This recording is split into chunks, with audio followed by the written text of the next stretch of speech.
You delinquent. Okay, there we go. Now it's working. All right, finally. Greetings, every people. It's your cult of personality here. ToonKritic's name, Toon's the name of my game. Welcome back to Roundtable's Magic Show, where we take a look at Season 6 and beyond of My Little Pony Friendship is Magic. But today we're not looking at Season 6. We are looking at a movie. I'm finally glad to say that Humans! I just can never do an intro without being interrupted. I just can't. It's just not possible anymore. To interrupt the It's just not possible anymore. Oh, what? Okay, we're doing Legend of Everfree, the fourth Equestria Girls movie. I'm Toon, you know who I am. We got a bunch of people. We got that butt over there keyframe. Hello, every pony. Aren't you just glad to see me? I'm glad to see you, and I'm glad to see you, Toon. Aren't you glad to see the key that sees you, that sees the Toon that is you? Okay, are you sure I'm the diva? No, it's in these. We also have Lightning Bliss. In these streams, Hungry they're both Sohma's divas. my cute sister. Hello. We have Golden Fox. Hello, everybody. Welcome to camping. I've never camped in my life, but whatever. Welcome to camping. I've got this. And we also got the one and only voice of reason.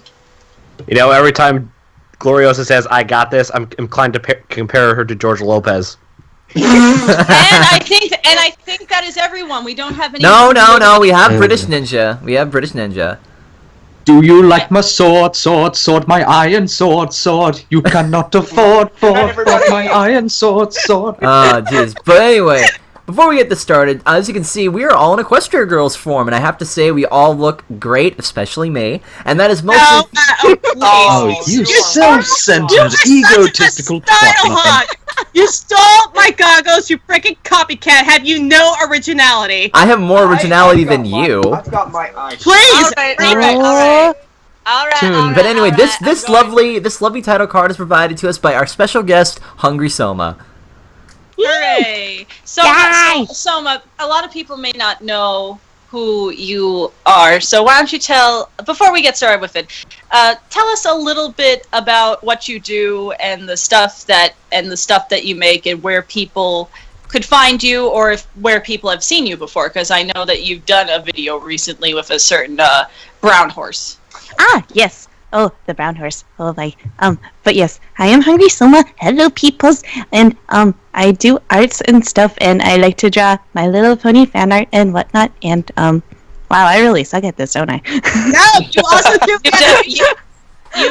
You've done artwork for multiple moments with Dr. Wolf. Yes, that is true. Oh my god. Okay, look who's the diva over here.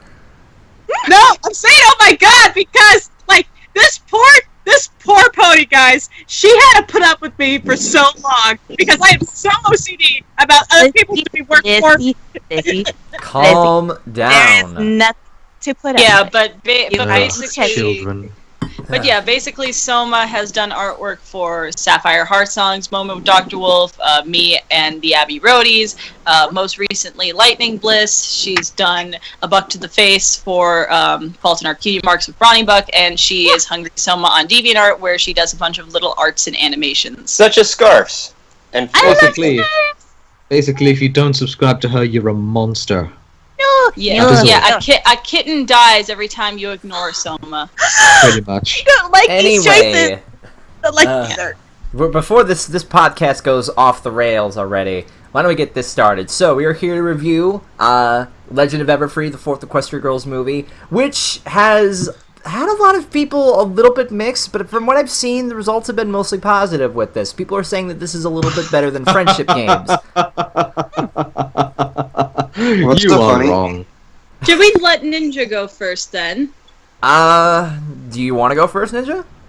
Are we doing positives or negatives first? Well, We're doing our general thoughts.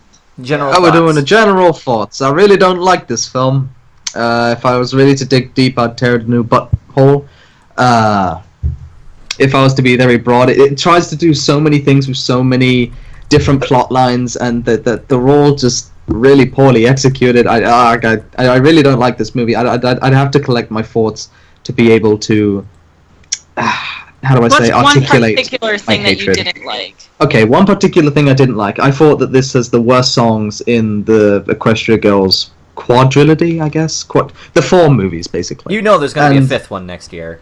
Of course, it'll make a quintuple. The quad. But quad feed. But no, the worst song, probably the worst song in the entire show, is in this movie. Really? And it's the song where the human world Twilight is super sad, and she goes to the lake and she sings sad about it, and then she comes back from the lake. Yeah, The Midnight in Me. Now here's the thing. It's a lovely song. She's a great singer. She sings the song very nicely. The lyrics are super bland, and the song itself is so incredibly pointless.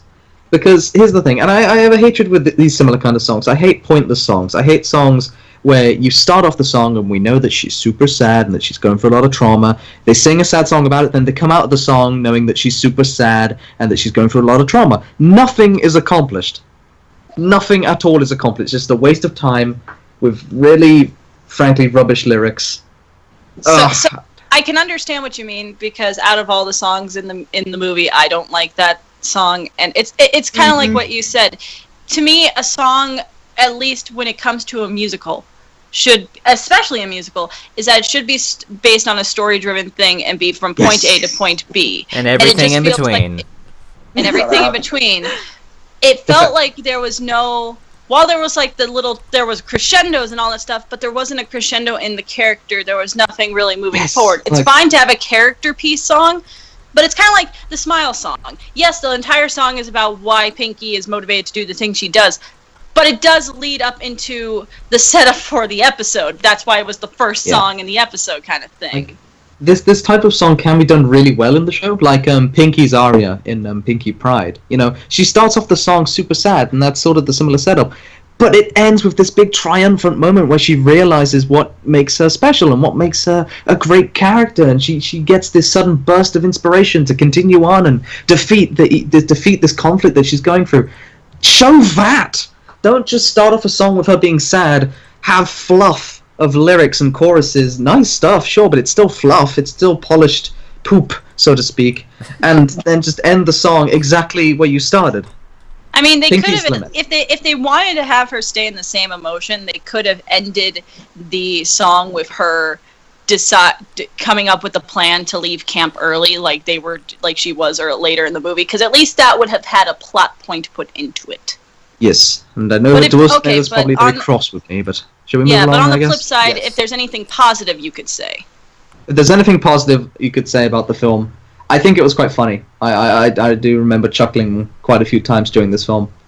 One of my favorite moments is when Pinky nearly kills everyone with a nail bomb. That was beautiful. That was pretty badass. That was pretty amazing. Also, Flash Sentry, Swiggity Swooty, going for that sunset booty, but got shut down faster than everyone else. Oh, it was glorious. I like how Flash just gets obliterated in this movie. So who are you passing it off to? I will pass it off to... Who have I not passed off to before? I'll pass it off to Golden Fox. Okay. I'm a bit conflicted of whether or not I like this one the most or Friendship Games the most. But the thing that I appreciate about this movie is that even just by the opening, they try something different. When you notice that the previous movies, they have, like, flashy openings and such. This one is just like a montage of a bus going through the woods, which, while it doesn't seem to have as big of an impact, it's a nice breath of fresh air to do something a little different. But regardless of that, I also like that the characters are going out, somewhere else, and that there's a bit of a conflict with Twilight and how she's confronting with her fears of Midnight Sparkle, along with Sunset Shimmer, and how they acknowledge the previous images and how they're trying to reshape it again. Also, I'm probably one of the few people I actually liked Sunset's song. Embrace the Magic. Oh, that was my favorite song. It's not that great. And just I'm gonna be losing track of a lot of things. But there's just a lot of things that I enjoyed in this movie. Also, the villain, I liked how they managed to utilize the villain to not make her completely like one-sided bad guy, kind of like what happened with the principal in Friendship Games. That's probably the one thing I would agree with you on. The thing I like the most about this movie. There was a villain swap here. It wasn't your cliche, "Oh, I'm the bad guy, so I'm going to do something bad." Yeah, and we all knew who it was. It's a little bit more realistic that they do something like that. If there's anything I didn't like, there's actually a couple of things I didn't like, but I'm going to leave one to Key in the meantime. I did not like Rarity in this movie. Oh my god. Rarity was the worst character in this movie. I'm going to give you guys a spoiler warning for the Analysts React. I have a counter of how many times, literally, how many times I tell Rarity to shut up, because all she cares about is her fashion show. And it gets super annoying. And right near the very end, when Gloriosa becomes that big poison ivy thing, she says something about, I could use a spa, which is a terrible time to say something like that, because Filthy Rich is trying to monument the campsite for some kind of spa place. And it just, at that point, I just said out loud, Rarity, you are worst human for Equestria Girl. You think that's bad? I replaced all of Fluttershy's dialogue with Android 16 from Dragon Ball Z Abridged. Yeah. Look at this bird. Now, don't get It's me pretty. wrong. Rarity is a great character, especially like in the earlier seasons, but include this, and I'm going to get jacked for this, she hasn't really been at her best during season 6, and this movie Thank is you. not Yeah. So, Babe, I know you have something you don't like about Legends of Everfree, so I'm going to pass it up to you, and you can give out your thoughts. Should I back up? After keeping. I do like this movie. Out of all of them, probably my favorite. To me, it was the funniest movie out of all of them to me. I think Sango and Lewis are extremely good at writing comedy. They know how to write comedy. There were a couple things, though, in this movie that absolutely irked the irk out of me. And one of them was Filthy Rich. Oh, I hated him. Why? What? Hi, Filthy Rich. Bye, Filthy Rich. I know it's a small thing in hindsight with how little screen time he has, but given that he's basically the plot setup for the motivations of the villain, it gets at my goat that they couldn't just make a new character, but they had to use Filthy Rich. Here's the thing. Filthy Witch seems like this sort of villainous guy in the show, but he's actually a really cool guy. Yeah, Like, it's his wife. Yeah. He has, it's like this Filthy Rich has the looks of Filthy Rich, but the attitude of spoiled milk. It's like, Yeah. It's like they meshed them together. they fused, and that's not what holy matrimony is. That's not what the union really is. It's not a fusion. It's a ring. But like, and then the other thing, and I know this is small, but it's just kind of a symbol of one of the things that I really, really don't like about the franchise. Why does this human Twilight have wings? She doesn't go through any of the trials or tribulations that the Pony World Twilight went through to become an alicorn. Yeah, She why not should give them be- to the one that saved the world 2 She should be a dimensions ago? unicorn. If people use the excuses of why the Remain 5 in the Humane 5 in this world act kind of like how the ponies did in their season 1, season 2 things, because they haven't gone through the experiences of their counterparts, then that should be the same thing. And it's like, okay, some people would argue, well, Midnight Sparkle wings, so of course she would have wings now. Yeah, but Daydream Shimmer had kind of wings, but when you look at Sunset, when she gets her pony form, she doesn't have wings. Even when they wear those weird Power Ranger Sgt. Pepper costumes, she doesn't have those little metal wing-looking things in the back. I'm just saying, it's one of my problems is the magic mechanics in this world. They are not consistent, or it's just kind of like sometimes it just seems so idiotic. At least with this one, the superpower thing makes a little bit more sense because they're actually near a magical item, and I do like the setup of now they have something that can help them activate their powers more easily. Like, that's cool. But I will say, my favorite thing about this movie is the male characters. Timber and Flash were really, really good in this. They were just likable, well-rounded characters. With Timber, you were actually getting a really good romance with Twilight that didn't feel forced. They felt like a naturally growing couple. And even Flash, you started to understand him. He was kind, and his chemistry with Sunset was actually really good. I think that if Sango and Lewis write the next film, which I hope they do, I would love to see them write more of that, because especially if Flash gets a somewhat bigger role, which I think he will in the 5th movie, because of what they were setting up, I would love them to write that, because they do something that hasn't been done really well in any of the other movies, is write the male characters very competently. I would like to add, if both Sunset and Flash get back together again, I'm cool with it. Flash set. Yeah. No, I've never been a big pairing of Flash and Sunset Shimmer. Well, technically a lot of us haven't been a fan of Flash in general, but since he's already there, it's nice to even give him if a they chance just for become anything. even if they just become friends again, I don't mind. I know the show and the franchise is centered around girls. But just as much as a guy can have a girl character as a role model, a girl can have a guy character as a role model. And I feel like there's nothing wrong to write a show for girls and write the male characters just as competent as the girls. Yeah. That's my philosophy to it. And That's fine, yeah. it's just like, the other thing is that when Flash is back together, whether platonically or in a relationship with Sunset, at least it gives him a little more of a purpose. Instead of being the little one with joke. dirt with muffins patting him. But yeah, that's what I have to say. I'm going to pass it off to the cutest little one in all of the cute lands. Toon Critic. I knew it, yes! Yes. Okay, Yes. I am not cute. I am not adorable. I am not a cinnamon roll. Go on, I am Twizzler. none of those things. Go and say, I am not a freaking Twizzler.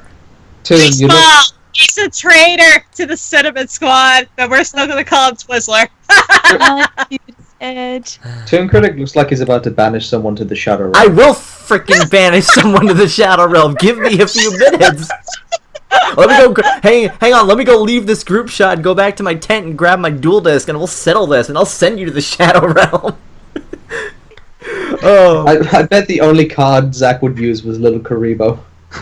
no, he would also use that marshmallow thing that you. Yeah. No, Wadapon. Oh, Yeah. God. Okay, anyway. So, when it came to this movie, yeah, I saw it when it was leaked. Sorry. The great thing about this movie, I think, is how well the story carries over from the last one. I think with this, my problems with it, though, I don't like the fact that we've had to recycle Twilight twice now and give her all these new powers and basically redo what we've been doing, and consistently making her the main character in every single one of these movies, and somehow finding a way for it to be different, and yet rebuilding her and recycling her all over again, which is not exactly the smartest thing to do. But given what they did with her story arc in this movie and how she was able to overcome not wanting to use magic because of the darkness, that's good. They at least put a creative twist on it. And with how Sunset was becoming more of like a bigger character in this than she was in the last two movies, this is good. This is also great character progression for her. I'm not sure why we needed superpowers out of nowhere, but okay, I guess that's what we're going with now, because toys. Yeah, that's what we've been trying to go with for all this. We have to keep making new dresses and new different clothes because new different powers. So basically, we've recycled rainbow power, and what is this now? Crystal power? Something? But Zach, Yeah. Zach, this is basically the universal language of cha-ching. Ching, yeah, okay. Alright, yes, I understand that. Like, something that I never got is why they did make Pinky's power explosions when they could have easily made it like the Pinky sense. They could have made. They gave it to could Sunset. have made her have like. I honestly would have loved it if her power was that she could pull stuff out of her mane, like she just has an infinity thing. Oh, so like her hair is the magic satchel. So it's the So floof. Kichi, Yeah. yeah, so Kichi's floof. Alright. I mean, or the fact, like, why didn't they just make her power, if they were going to do something about exploding, the party cannon? Why did they actually make it something that could hurt people? Like No, you nails. want to know the great thing? The great thing about Sunset's power? Plot device. It was, like, there was a bit at the end of the film where they confront the villain, and Sunset touches her, and it's like a 5-minute long exposition scene looking into her mind. I'm like, really? Are these two just standing there? Is Twilight just watching these people in this dream state? No. It's kind of like during what was it, Princess Twilight Sparkle, where she drinks like the magical liquid, and then like she's just standing there going through all those flashbacks and whatnot. It's basically that here. Except we don't have Discord to say that she was crying during it. Right. Another good thing I liked, I loved the interactions between Timber and Twilight. They were organic. They felt natural. Ship it. I genuinely ship it. I actually genuinely ship this more than Twilight and Flash because they were getting along. They had great chemistry. They were flirting back and forth. And right near the end, they were just about to. That is the perfect amount of proof right there that they have a thing for each other. They were like this close had no one stepped in. And I think that's great. I think it's really great that Twilight gets that sort of thing because Flash in the other world must be like, well, maybe I have a chance now. Just saying, and I thought it was funny. I looked up the actor who plays Timber. He doesn't have a very long rap sheet, but he plays in Barbie movies as characters. And I'm just like, why is it that Twilight seems to attract people who's worked on Barbie? I mean, she attracted Kelly Sheridan, and Kelly Sheridan is Barbie, so... Yeah, so you can have Glimlight or you can have Timlight, but it's like either way, they're both Barbie and My Little Pony. It's Mattel and Hasbro having a love child. Yeah, pretty much. What else? I kind of liked Gloriosa in this, like the design they gave for her, and then like her He's villain. so cute! But here's the thing, Gloriosa really isn't a villain, per se. You can't really call her, like, a villain because she wasn't evil. She was just going with the lunatic. intentions. She was insane, Yeah. yes, but that didn't make her a villain, in my mind. She was a hippie. He had was a a great hippie. song. Yeah. She was a hippie with magic rocks who needed more magic rocks to become more Also, magical. that tease at the end, I can't wait to see what we're getting with the 5th movie, but... Overall, I did enjoy this movie. I thought it was a lot of fun. I thought, minus a few hiccups and nitpicks that I wanted to do, and I saved a lot of my thoughts for the Analyst Bronies React thing. But overall, it was pretty good. It wasn't a flop. Which I never get invited to. I'm just gonna son the girl. But anyway, I am going to pass this off. I'm going to pass this off to the cutest little one that I know of, the most adorable... Are you actually going to pass it to me or actually Sohma? No, give it to Blizzy. Give it to Blizzy. Did you want me to pass it off to you, voice? I have a feeling it was going I don't to care. I don't care. Okay. Well, I'm going to pass it off okay. to the Empress of Cute, Lightning Bliss. Yeah. Damn it! Yeah. No, he's saying that to piss me off. Oh, I'm sorry. Who's a cute little alicorn? Who's a cute little alicorn? I could just pet your chubby. I remind you that I carry a minigun and I have a rainbow monster for a pet. We're on the same Choose your team. poison. I don't care. That's why I'm a long range. Ever had friendly fire, Toony, Balloony? Okay, you know what? You have no right to bring that up here. You have no right. Oh, I have every right, Toony. I'm an alicorn. I do what I want. I'm gonna kill the person who came up with that name. What name? Toony Balloony. Toony Balloony. Balloony? Toony That make him Balloon Boy. It's a cute little man in black. I see, aren't you cute? Oh. Adorable. Anyways, Well, let's okay, go. so Anyway, let's anyway, go. what is- Okay. things. So honestly, this movie was meh to me. I can't specifically remember anything about it that I liked or cared for because it all just felt underwhelming compared to Rainbow Rocks and even Friendship Games. There was a mystery with those films before this one where the equestrian magic was affecting their world because it was brought over technically by Sunset Shimmer. And now I feel like this movie has not made it a mystery anymore, and that kind of bums me out. Now, don't get me wrong, this is like me being the fan that assumes this is where they're going to take it or where I hope for them to take it. And my hope was that Sunset Shimmer would eventually go back to Equestria. That was my hope. But it seems quite clear that she's sticking around, she's not going back, and not only that, but now the equestrian magic thing is not only a mystery or a permanent thing going on now, but now they have like their own world of magic now, and that rubbing me the wrong way. It's rubbing me the wrong way. It's like, oh, they have their own quote unquote tree of harmony, except it's a cave of harmony or something, and these stones are basically the elements of harmony in this world, except it doesn't like specifically say that they're the elements of harmony or whatnot, but they give these kids powers. I don't like this concept. I liked it when the magic wasn't natural of this world and it was messing with everything. I liked it when it was like that. Now I just feel like the mystery's been ruined. I'm no longer entertained now. So there's that. If I have anything to like about it, though, it would be the animation was pretty good. There were some funny moments in comedy. I like the fact that they switched up the villain's role. It wasn't a villain being bad. It was somebody who was trying to save their camp, and they were doing it the wrong way. I get it. It's like Starlight Glimmer approach, almost. But yeah, otherwise, this movie was very forgettable to me. So yeah, sorry to bump you guys out. No, I just wonder one thing with the whole fact that they're bringing more and more magic in. I wonder if it's going to get to the point where it's not so exclusive. I mean, we've seen that magic can be used and affect people who are not part of the elements of harmony or, sunset. But it's like I would like to see a little bit more inclusiveness and see how other people react to magic without going all super corrupted and actually try to help out the elements of harmony.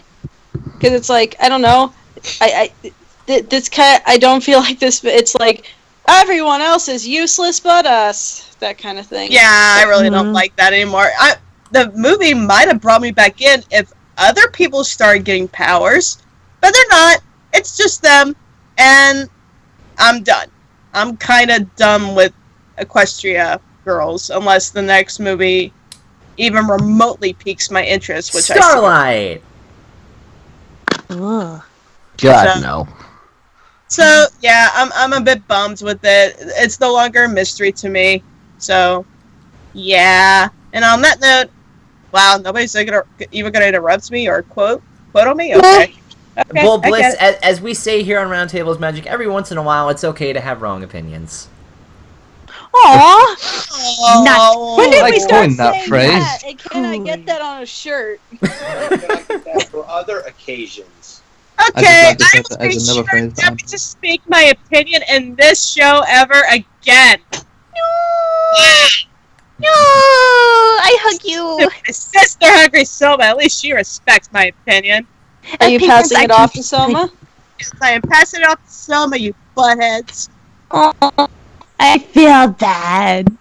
Don't you feel bad? You're not the one who said my opinion is wrong. I'm kidding. Relax. Jesus. It's okay. It is the edge. It's the edge. Anyway. So what did you think of this movie, Sohma? Well, a lot of thoughts, and I think I'm going to say pretty much what a lot of people liked, which is basically sunset shimmer throughout the entire movie. She was sure, she picked up on social cues, she could see when something was going on, and she took charge throughout most of the movie. This is something I really liked, and at the same time, this is something that also slightly bothers me because she's the only one that's aware, and it's always made apparent between the main six that they're never really aware of things that are going wrong. So, I like Sunset. She was just really entertaining, and seeing her wake up with the karate pose is so funny. I want to do that. I just want to wake up in the middle of the night and be like, "Who's it? Was it?" I'm gonna destroy you. Monkey dance. But let's see. And then Timber, what was it? Timber Springs? Timber Spruce. Okay. Spruce. That guy. I know you guys ship him super hard, but I'm like, every time he throws a pickup line, I'm just like, okay, this is happening. Must not cringe. Must not cringe. He reminds me of A&Y. A lot of people said Timber reminds me of me, and I'm like, seriously? Nah. I promise I don't find you cringeworthy. I promise. I just love whenever I like when he's doing the Everfree thing. He's like, Everfree. The expressions he's had throughout the movie were so good. They were. I actually really like that. You could see this constantly throughout the movie, but people had these, like, crooked smiles, or they were swung to the side, and it really reminded me of Aladdin for some reason. I loved it. It was so It was so sassy, snarky. It was very fun. Ugh, swig the sass. Yeah. Let's see. Those are the things I like. Is there anything else I didn't like? I don't know. I usually try to look past the obvious toy, merchandising kind of thing, just because it's always it's in every movie. Merchandising where the real green is made. Spaceballs, the coloring book. Spaceballs, the pen. So sharp there. Spaceballs, the flamethrower. I'm sorry. No, we will always use the universal language of cha-ching, cha-ching. I always keep that in mind. Like, it's to be expected. Sure, it's not something I like, but it's like, whatever at this point. The designs weren't bad. At least the colors were okay. Like, they weren't like... Oh my gosh. They weren't like the Rainbow Rocks outfits. The colors were so bright. I know. I couldn't stand those. Overall, Sunset was the star of this movie, and she's really, for me, the only one who keeps these movies alive, because... Pretty much. Yeah, the main six, they've all had goals, they've all had their developments, they've all reached their dreams, and, in this world, it's just, we're high school students. There's nothing really going on with them. So when you see Sunset, I don't know, you get, I guess, a different taste, or, I don't know, a different perspective. It's just interesting hearing from her than the characters that are originally supposed to be the stars of the show, so... Yeah. It's like a college student hanging out with a bunch of high schoolers. It's not even that. Y'all all seem to forget that she's not really a human being. She's actually a pony. And that raises an interesting question. I wonder if we'll ever get the movie where the human version of Sunset Shimmer is shown. That would be interesting. That's actually, I'll bet that's what the next Equestria Girls movie would be about, if they make one. Until then, they're making those shorts. Mm-hmm. Yeah. So yeah. Oh yeah. Mm-hmm. But yeah, majoritively loved it. So overall, everyone thought it was terrible. Wait, we haven't even gotten to voice yet. Yes, it's my turn now. All right, so go ahead, voice. Okay, this is my second favorite movie under Rainbow Rocks. Really? Yes. Pretty much everyone covered what they liked, and pretty much that reflects mine. But the thing I'd say that I really enjoyed, the variety of music. Usually with each of the subsiding movies, there's always like one genre, and I just like that we had like different styles of music in one movie. It actually felt like a musical. So you have like the folk song to open it up. You have the piano ballad in The Midnight in Me, the country song, which I thought was surprising with Embrace the Magic. You have the traditional villain song, and then the pop punk song in the cave. I thought that was all great, and I gotta applaud Ingram and Andrews for the variety. And sorry, I'm just selecting dinner. Yum yums. So professional, this podcast. Yes, I do like the we are not professionalism. Okay. Ah, yes, I like the variety in the steaks, not the episode. Num num num num. Num num. You say steak? And now for the thing I didn't like, something I'm surprised no one has talked about, someone who should not have been in this movie. And no, I'm not talking about Flash Sentry. I'm talking about Spike. He was pointless. Hang on. I'm curious. I know where he's going with this. I know where he's going. Spike contributed nothing to the movie. You could have written him out, and maybe one thing would have changed. That's a good point. Like, another thing is that I'm fairly certain, and I've went back and I've looked at the ending of Equestria Girls 3. I'm fairly certain he is meant to be a dog and not talk. Yeah, and I thought they fixed that after the end of the third movie. Apparently they did not. He's still able to talk, and the only thing he was good for was tracking down Twilight when she ran away into the woods. Even though that really didn't matter because she ended up getting found by that guy later on. Yeah, see, again, the characters are forgettable to me. This movie is forgettable to me. I can't even remember their dang names. Timber! Remember, so cute, Timber! Timber! Because that's what this movie is doing. Timber! Sorry. Oh, Gosh, Blissey is being a little cynic today. She's taking British. Sorry, I need a tug Blight back. Get back in my head, Blight. But like, okay, I think at least I can explain why Spike can still talk. Because the thing is that the way that he got, I think the Fluttershy's magic, and when all that stuff happened, it kind of infused with him. So I think that thing is the magic inside of him is just permanently like a permanent spell. Because it wasn't like the other characters where they just kind of always had it in them. He kind of got it injected into him. I cannot wait for when he's eventually neutered. Aww. There's no dark spot. God, I won't think about his Rick and Morty. Where are my testicles? Where are my testicles? Twilight? Here are my testicles. Rarity. This movie's confused me. Where are they going to take it now? Does anyone have an idea where they're going to take it? Space! Ponies in space! Oh goodness, please no. Space movies aren't that entertaining. Unless there's an alien involved. That's different, but... In that case, yes, I would love to see... aliens? I heard aliens, what? Yeah, I would love to see the main six go up against a xenomorph on a spaceship. I could just imagine Sunset Shimmer riding one of those big mechanical suits. Just get away from them, you...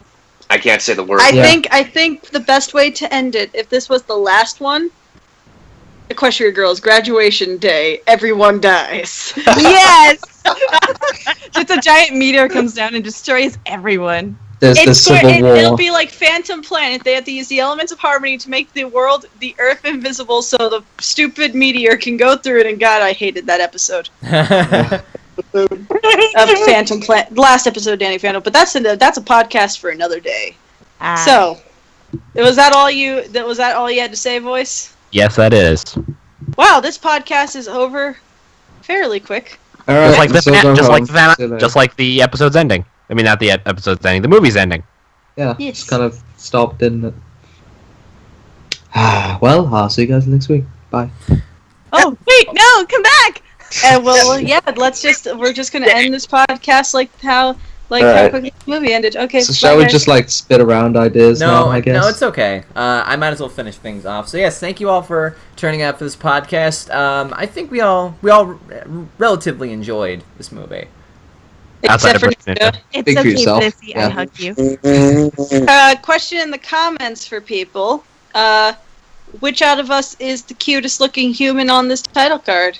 No, don't ask that question. Why?